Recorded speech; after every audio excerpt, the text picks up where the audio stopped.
Merenungkan Al-Quran adalah aktivitas yang sangat penting, sebab di dalam Al-Quran terdapat banyak ayat yang tidak bisa dipahami dengan baik apabila tidak dilakukan usaha khusus. Al-Quran mengatakan ini baik kepada orang beriman maupun kepada orang-orang kafir. Kalau orang beriman, konteksnya tentu saja khusus. Orang kafir beda lagi. Kalau kepada orang beriman, dikatakan kitabun anzalnahu ilaika mubarakul liyadabbaru ayatihi waliyatadzakkara ulul albab. Itu ada di surat Shad. Kitabun anzalnahu ilaika, ini adalah kitab yang kami turunkan kepadamu.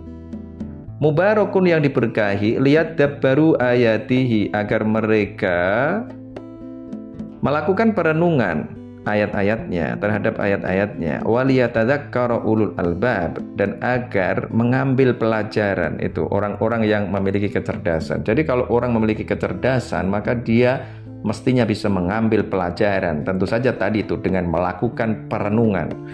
Nah, orang-orang kafir juga dibilang seperti itu, afala yatadabbarunal Qur'an. Apakah mereka tidak merenungkan Al-Quran? Walau kana min 'indi ghairillahi lawajadu fihi ikhtilafan katsira. Kalau Al-Quran ini berasal dari selain Allah, maka niscaya mereka akan menemukan ada banyak kontradiksi di dalamnya. Nah, tapi kan ternyata tidak, ya.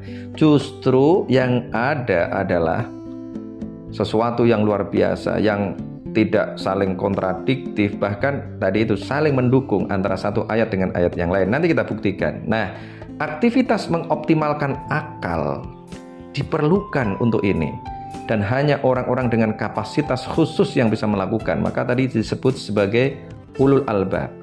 Misalnya karena mendalami disiplin keilmuan tertentu, kemudian merasakan bahwa ayat tertentu sangat menarik atau bahkan janggal, ya.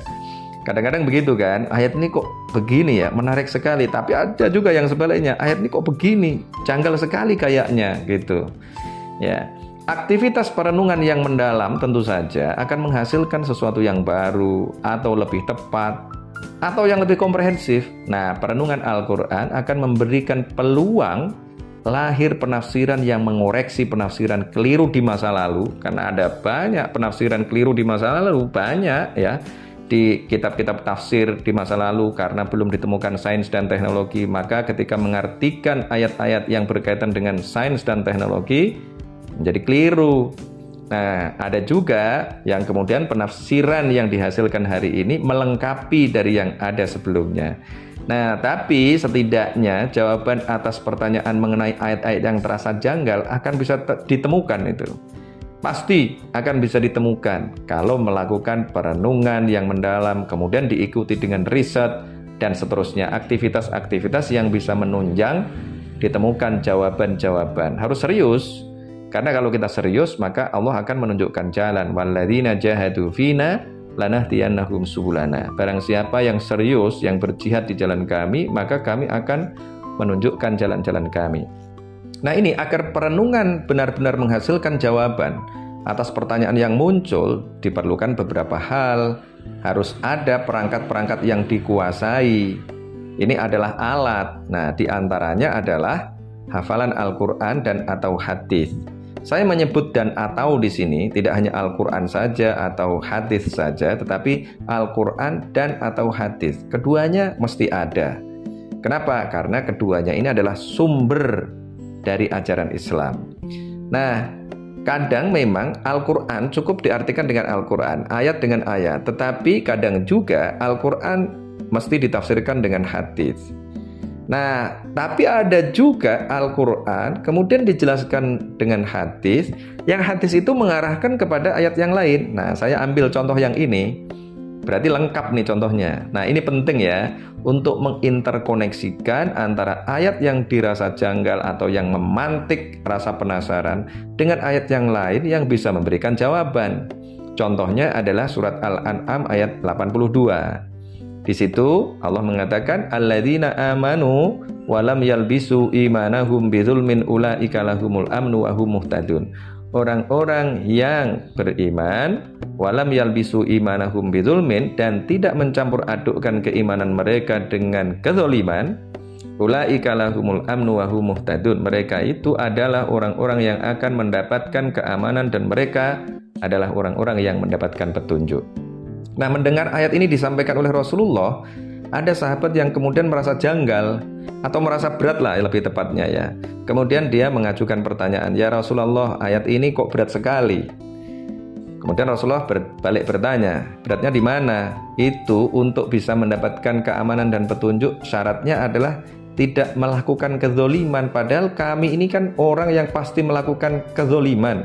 Yang tidak melakukan kezoliman itu kan hanya engkau saja.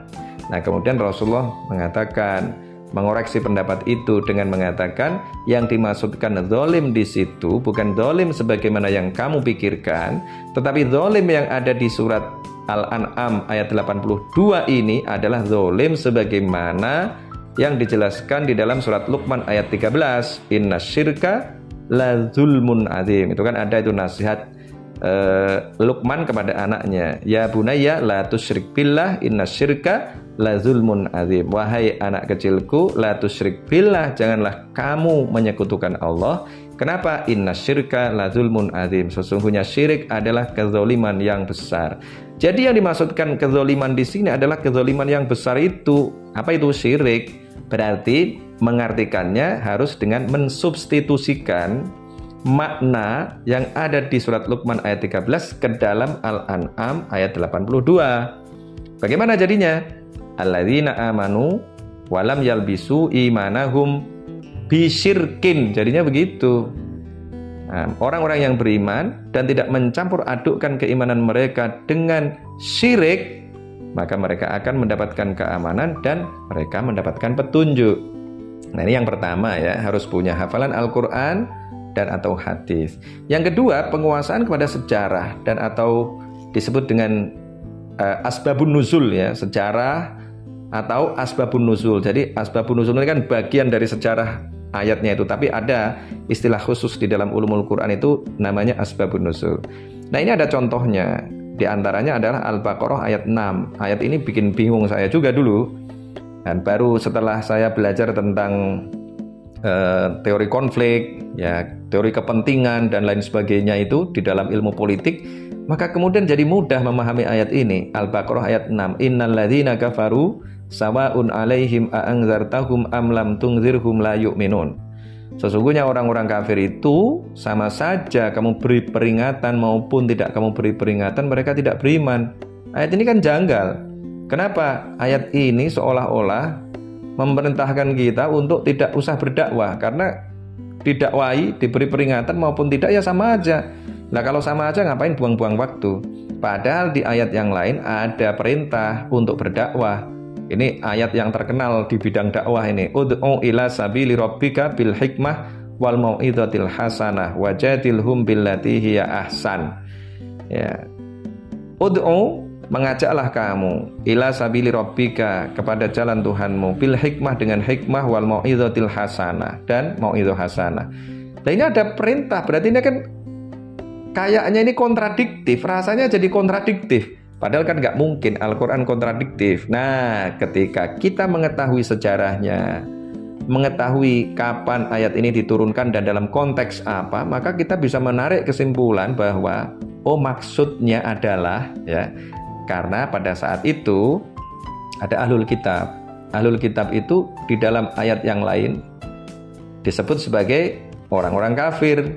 Innalladzina kafaru min ahlil kitabi wal musyrikin. Jadi orang-orang kafir itu dari golongan apa? Dari golongan ahlul kitab dan orang-orang musyrik. Jadi ahlul kitab disebut sebagai orang-orang kafir. Kenapa ahlul kitab disebut sebagai orang-orang kafir? Kafir itu berasal dari kata kafaro. Kafaro itu artinya menyembunyikan. Dalam konteks pada saat Al-Quran belum diturunkan, kafaro, kemudian bentuk kata kafir. Kafir itu artinya petani. Petani adalah orang yang melubangi tanah, kemudian memasukkan biji, dan agar tidak dimakan unggas, kemudian ditutup lagi. Nah, itu menutupi kafaro itu. Tapi kemudian mengalami perubahan makna, ya. Perubahan maknanya karena terideologisasi. Nah, ini dia persoalannya, tidak bisa dipahami nih oleh kebanyakan orang. Ini menyebabkan kesulitan.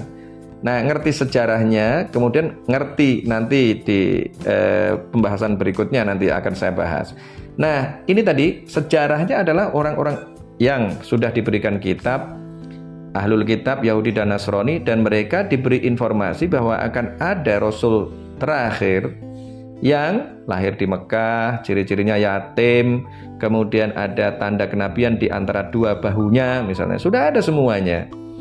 Nah, tetapi mereka ini adalah orang-orang yang tidak mau mengakui Nabi kemudian, karena ternyata Rasul yang terakhir itu bukan berasal dari Bani Israel, tetapi berasal dari keturunan Ismail, bukan dari keturunan Ishak. Maka kemudian mereka tidak mau. Jadi sebenarnya mereka sudah tahu, tapi mereka menolak Rasulullah itu karena apa? Karena mereka punya kepentingan. Karena orang punya kepentingan, ya walaupun tahu bahwa yang ditolak itu benar, ya tetap aja ditolak. Maka menjadi tidak penting, menjadi tidak bisa itu. Mau dikasih peringatan maupun tidak diperingatkan, ya tetap saja mereka tetap ingkar, ya.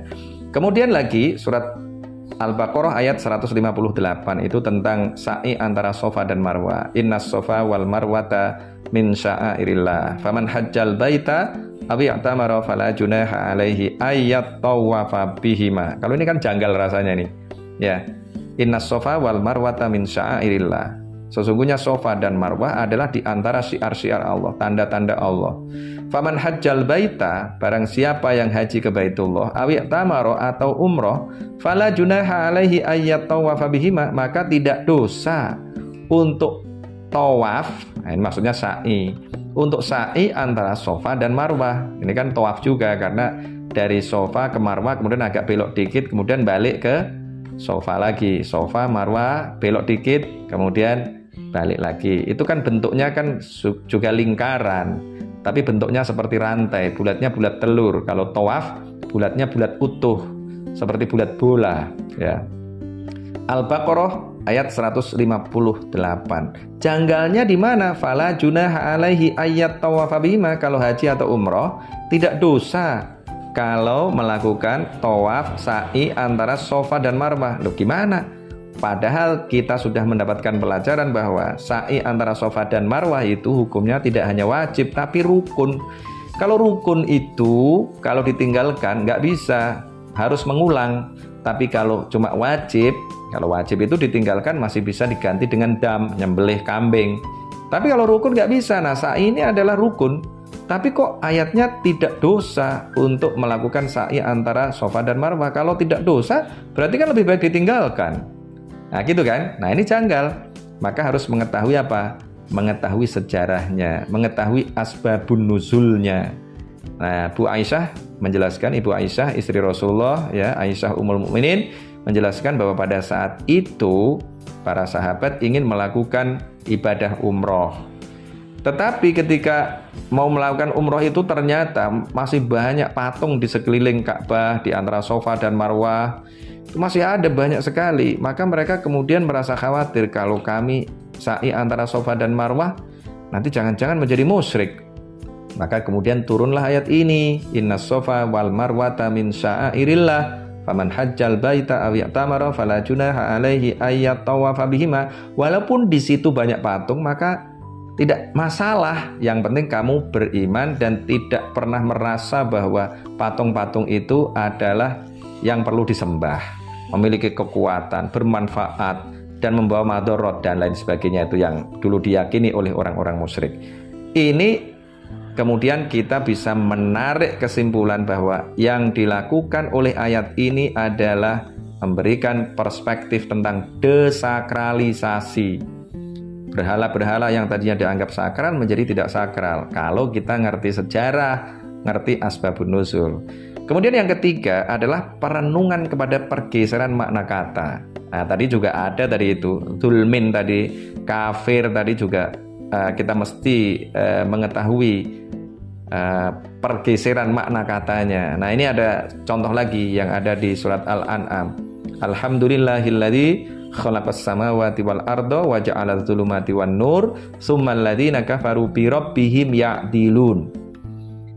Alhamdulillahilladzi, segala puji bagi Allah yang khalaqas samawati wal arda, menciptakan langit-langit dan bumi, wa ja'alaz zulumati wan nur, dan menjadikan kegelapan dan cahaya. Summal ladzina kafaru bi rabbihim ya'dilun. Kemudian orang-orang kafir, mereka itu ya'dilun, berbuat adil kepada Tuhan mereka. Lah, ini kan aneh nih. Yang diidentifikasi sebagai orang yang berbuat adil malah orang kafir. Padahal orang kafir orang yang dikecam. Berarti tindakan orang kafir tidak boleh dilakukan. Padahal di ayat yang lain kita diperintahkan untuk adil. Innallaha ya'muru bil adli wal ihsan, misalnya. Sesungguhnya Allah memerintahkan kepada kalian untuk berbuat adil dan berbuat baik. Lah ini kok kemudian malah dikatakan bahwa yang berbuat adil kepada Tuhan mereka adalah orang-orang kafir. Maksudnya gimana ini? Nah, ini dia yang kita harus pahami. Yang dimaksudkan adil di sini adalah menempatkan Allah dengan yang bukan Allah dalam posisi setara. Itu adil. Adil dalam konteks komutatif namanya. Keadilan komutatif. Allah disamakan dengan yang lain. Nah, ini salah itu. Tapi juga ada adil dalam konteks yang distributif maknanya. Nah, maka kita mesti ngerti kapan adil diartikan setara dan kapan adil diartikan sebagai proporsional. Jadi kalau Tuhan ya ditempatkan sebagai Tuhan. Kalau makhluk ditempatkan sebagai makhluk. Jangan sampai makhluk dan Tuhan disetarakan. Nah, itu ya'dilun yang ada di dalam surat Al-An'am ayat 1. Kemudian yang keempat adalah penguasaan kepada sains dan teknologi. Nah, penguasaan kepada sains dan teknologi ini akan membuat kita memiliki berbagai macam hal baru yang bisa memantik kita untuk melakukan perenungan. Misalnya, ketika membaca surat Al-Mu'minun ayat 12, walaqad khalaqnal insana min sulalatin min tin. Summa ja'alnahu nutfatan fi qararim makin. Summa khalaqnan nutfata 'alaqatan. Fa khalaqnal 'alaqata mudghatan. Fa khalaqnal mudghata idhaman. Fa kasawnal idhama lahma. Summa ansha'nahu khalqan akhar. Fatabarakallahu ahsanul khaliqin. Ini adalah proses penciptaan manusia mulai dari saripati tanah, kemudian jadi sperma kemudian berlanjut prosesnya sampai menjadi makhluk yang baru yang mengagumkan itu. Nah, kita bisa mengetahui ini dari mana? Dari temuan-temuan baru. Perangkatnya apa? Sains dan teknologi. Dengan adanya pengembangan sains dan teknologi, maka ada banyak statement Al-Quran yang bisa kita pahami menjadi lebih baik. Pemahaman kita itu menjadi lebih baik, lebih lengkap, lebih komprehensif ya. Sehingga tadi itu membuat kita menjadi terpancing untuk melakukan perenungan-perenungan berikutnya. Nah, inilah pentingnya kita melakukan perenungan secara terus-menerus sehingga sesuatu yang memantik, bahkan tadi itu sesuatu yang dirasa janggal, kemudian dapat kita temukan jawabannya.